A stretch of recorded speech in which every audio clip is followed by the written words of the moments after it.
Hi welcome back to my YouTube channel Purnima's kitchen. ಇವತ್ತಿನ special 2 ವಿಧವಾದ ಮಾವಿನಕಾಯಿ ರಸ ಮಾಡೋದು ಹೇಗೆ ಅಂತ ಹೇಳ್ಕೊಡ್ತೀನಿ.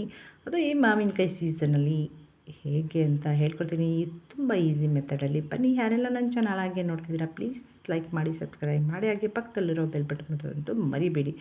ಅದಕ್ಕೆ ಏನೂ ಬೇಕಾಗಿಲ್ಲ, ಒಂದು ಮಾವಿನಕಾಯಿ ಇದ್ದರೆ ಸಾಕು, ಎಲ್ಲನೂ ಮಾಡ್ಕೋಬೋದು. ಮಾವಿನಕಾಯಿನ ತುಂಬ ಚೆನ್ನಾಗಿ ತೊಳ್ಕೊಳ್ಳಿ, ಒಂದು 2-3 ಸಲ ತೊಳೆದ ನಂತರ ಒಂದು ಕುಕ್ಕರಿಗೆ ನೀರು ಹಾಕಿ 1-2 ವಿಷಲನ್ನು ಬೇಯಿಸ್ಕೊಂಡ್ರೆ ಸಾಕು.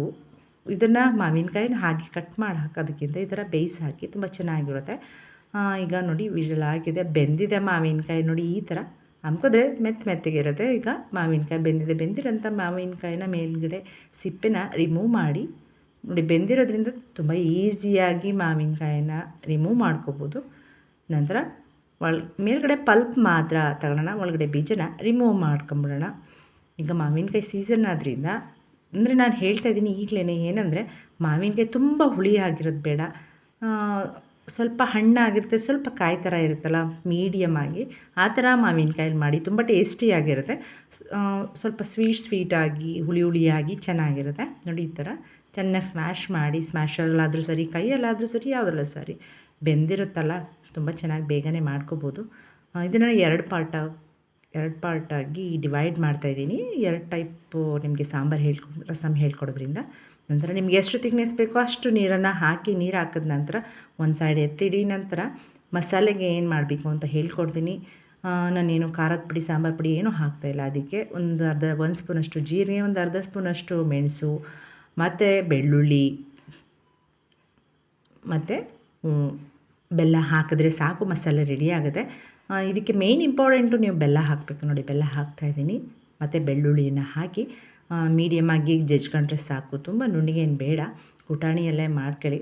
ತುಂಬ ಜಾಸ್ತಿ ಇದ್ದರೆ ಸ್ವಲ್ಪ ಮಿಕ್ಸಿಲಿ ಮಾಡ್ಕೊಂಡ್ರೆ ಸಾಕು, ಇಲ್ಲಾಂದರೆ ಕುಟಾಣಿಯಲ್ಲಿ ಈ ಥರನೇ ಮಾಡ್ಕೊಳ್ಳಿ. ಒಂದು ಅರ್ಧ ಸ್ಪೂನ್ ಅಲ್ವಾ, ಮಿಕ್ಸಿಗೆ ಇಡಿಸಲ್ಲ ಅಂತೇಳಿ ಈ ಥರ ಹಾಕ್ತಾಯಿದ್ದೀನಿ. ನಂತರ ಸ್ಟವ್ ಮೇಲೆ ಒಂದು ಪಾತ್ರೆಯನ್ನು ಇಡಿ, ಎಣ್ಣೆ ಹಾಕಿ. ಎಣ್ಣೆ ಕಾದ ನಂತರ ಮಾಮೂಲಿ ಒಗ್ಗರಣೆಗೆ ಏನೇನು ಬೇಕು ಗೊತ್ತಲ್ವಾ. ಎಣ್ಣೆ, ಸ್ವಲ್ಪ ಇಂಗು, ಸಾಸಿವೆ. ನಾನು ಖಾರಕ್ಕೆ ಏನು ಹಾಕ್ತೀನಿ ಅಂತ ನೋಡ್ತಾ ಇದ್ದೀರಾ, ಖಾರಕ್ಕೆ ಹಸಿಮೆಣ್ಸಿನ್ಕಾಯಿನ ಹಾಕ್ತಾಯಿದ್ದೀನಿ. ಇದು ಹಸಿಮೆಣ್ಸಿನ್ಕಾಯಿ ರಸಮು. ಇನ್ನೊಂದು ಟೈಪು ಹೇಳ್ಕೊಡ್ತೀನಿ. ನಂತರ ಸಾಸಿವೆ ಸಿಡಿದ ನಂತರ ಹಸಿಮೆಣ್ಸಿನ್ಕಾಯಿ, ಕರಿಬೇವು ಸೊಪ್ಪನ್ನು ಹಾಕಿ, ಹಸಿಮೆಣ್ಸಿಗೆ ಖಾರ ಬಿಡೋ ತನಕ ಸ್ವಲ್ಪ ಸೌಟಲ್ಲಿ ಮಿಕ್ಸ್ ಮಾಡಿ, ನಂತರ ಖಾರ ಬಿಟ್ಟ ನಂತರ ಇದಕ್ಕೆ ನಾವು ಕುಟ್ಟಿಟ್ಕೊಂಡ್ರಂಥ ಮಸಾಲೆನ ಹಾಕಿ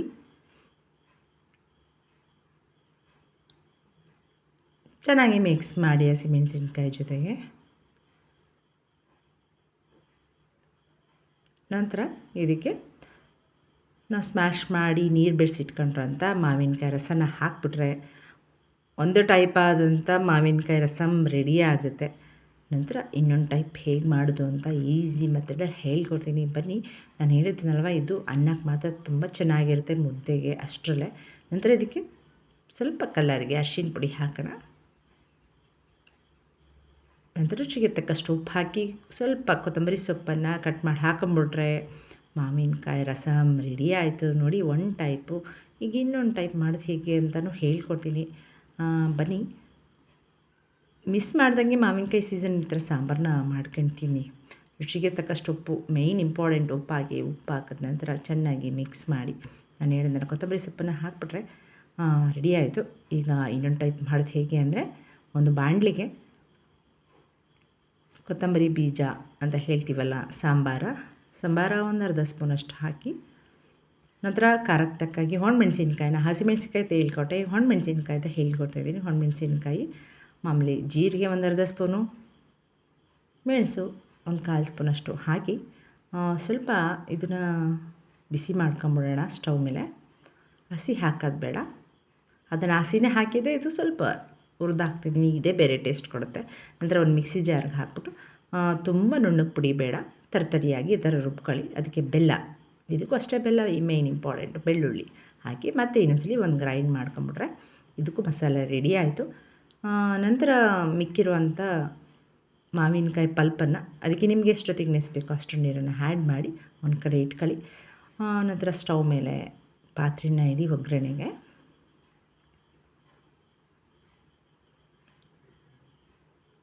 ಆ ಪಾತ್ರೆಗೆ ಮಾಮೂಲಿ ಒಂದು ಅರ್ಧ ಸ್ಪೂನಷ್ಟು ಎಣ್ಣೆ, ಸಾಸಿವೆ, ಜೀರಿಗೆ, ಒಣಮೆಣ್ಸಿನ್ಕಾಯಿ, ಕರಿಬೇವು ಸೊಪ್ಪು ಆ್ಯಸ್ ಯೂಶ್ವಲ್ ಒಗ್ಗರಣೆಗೆ ಏನೇನು ಬೇಕು ಹಾಕಿ. ನಿಮಗೆ ಜೀರಿಗೆ ಇಷ್ಟ ಇಲ್ಲ ಅಂದರೆ ಜೀರಿಗೆ ಸ್ಕಿಪ್ ಮಾಡಿ. ಆಲ್ರೆಡಿ ಮಸಾಲೆಗೆ ಜೀರಿಗೆ ಹಾಕಿದ್ರಿಂದ ಜೀರಿಗೆ ಏನೂ ಅವಶ್ಯಕತೆ ಇಲ್ಲ. ಸಾಸಿವೆ ಸಿಡಿದ ನಂತರ ಒಣಮೆಣ್ಸಿನ್ಕಾಯಿ, ಕರಿಬೇವು ಸೊಪ್ಪನ್ನು ಹಾಕಿ ರುಬ್ಬಿಟ್ಕೊಂಡ್ರಂಥ ಮಸಾಲೆನ ಹಾಕ್ಬಿಟ್ರೆ ಇನ್ನೊಂದು ಟೈಪ್ ಆದಂಥ ಮಾವಿನಕಾಯಿ ರಸಮ್ ರೆಡಿ ಆಗುತ್ತೆ. ಈ ಮಾವಿನಕಾಯಿ ರಸಮ್ನ ಮಾವಿನಕಾಯಿ ಸೀಸನಲ್ಲಿ ಈ ಎರಡೂ ವಿಧವಾದದಲ್ಲಿ ಯಾವುದು ಇಷ್ಟ ಆಯಿತು ಅಂತ ನನಗೆ ಕಮೆಂಟ್ ಮುಖಾಂತರ ತಿಳಿಸಿ. ಕರಿಬೇವು ಸೊಪ್ಪು ಆದ ನಂತರ ಮಿಕ್ಸಿಲಿ ಪುಡಿ ಮಾಡಿ ಇಟ್ಕೊಂಡ್ರಂಥ ಮಸಾಲೆನ ಇದಕ್ಕೆ ಹಾಕಿ, ನಾನು ಹೇಳಿದ್ನಲ್ಲ ಮಾವಿನಕಾಯಿ ತುಂಬ ಕಾಯಿಯಾಗಿರೋ ತುಂಬ ಹುಳಿಯಾಗಿರೋದ್ರಾದರೆ ಸ್ವಲ್ಪ ಹಾಕಿ, ಹುಳಿ ಸ್ವಲ್ಪ ಕಡಿಮೆ ಇರೋದನ್ನು ತಗೊಳ್ಳಿ. ಸ್ವಲ್ಪ ಸ್ವೀಟು ಹುಳಿ ಎರಡೂ ಇರುತ್ತಲ್ಲ, ಆ ಥರ ಮಾವಿನಕಾಯಲ್ಲಿ ಮಾಡಿ ರಸಮ್ ಅಂತೂ ತುಂಬ ಅದ್ಭುತವಾಗಿರುತ್ತೆ. ತುಂಬ ಹುಳಿ ಮಾವಿನಕಾಯಿ ಆದರೆ ಮಾವಿನಕಾಯಿ ಕ್ವಾಂಟಿಟಿನ ಸ್ವಲ್ಪ ಕಡಿಮೆ ಹಾಕಿ ಅಷ್ಟೆ. ನೋಡಿ, ಒಂದು ಕುದ್ದ ನಂತರ ಅದಕ್ಕೆ ಕೊತ್ತಂಬರಿ ಸೊಪ್ಪು, ಉಪ್ಪು, ರುಚಿಗೆ ತಕ್ಕಷ್ಟು ಉಪ್ಪನ್ನು ಹಾಕ್ಬಿಟ್ರೆ ಇನ್ನೊಂದು ವಿಧವಾದಂಥ ಮಾವಿನಕಾಯಿ ರಸಮ್ ರೆಡಿ ಆಯಿತು. ಅನ್ನಕ್ಕಂತ ಮಾಡಿಸಿದಂಥ ರಸಮ್ಮು ತುಂಬಾ ಬೇಗ ಮಾಡ್ಕೋಬೋದು. ಈ ಮಾವಿನಕಾಯಿ ಸೀಸನಲ್ಲಿ ಮಿಸ್ ಮಾಡ್ದಂಗೆ ಮಾಡ್ಕೊಳ್ಳಿ. ಯಾರಿಗೆಲ್ಲ ಈ ವಿಡಿಯೋ ಇಷ್ಟ ಆಯಿತು ಲೈಕ್ ಮಾಡಿ, ಶೇರ್ ಮಾಡಿ, ಸಬ್ಸ್ಕ್ರೈಬ್ ಮಾಡಿ. ಹಾಗೆ ಪಕ್ಕದಲ್ಲಿರೋ ಬೆಲ್ ಬಟನ್ ಒತ್ತೋದಂತೂ ಮರಿಬಿಡಿ. Okay, bye, thanks for